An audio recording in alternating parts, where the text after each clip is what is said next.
Hi everyone, my name is Harumi from Okei-san Japanese Tea Plus. In this short video, I'd like to show how to brew delicious sencha. Today, I'm going to prepare sencha for 2 people. First of all, pour boiled water into the teacups. This helps to measure the right amount of water as well as to cool it down. Now set it aside for 2.5 minutes to cool down to 70 degrees Celsius. However, this time frame may change depending on the season. In winter, you may require less time than in summer. While waiting, I place the tea leaves into a teapot. I'm going to use about 6 grams of sencha to prepare for 2 teacups.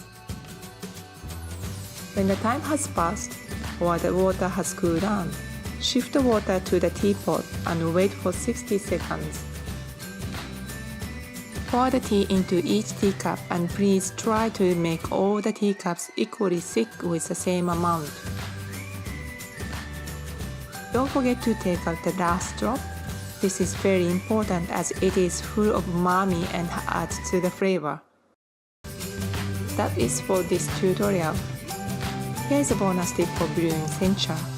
When you fill up the first cup and move to the next, your tea may look like this.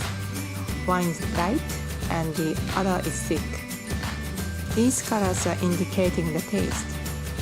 The light one might be very watery compared to the other one, which could be bitter.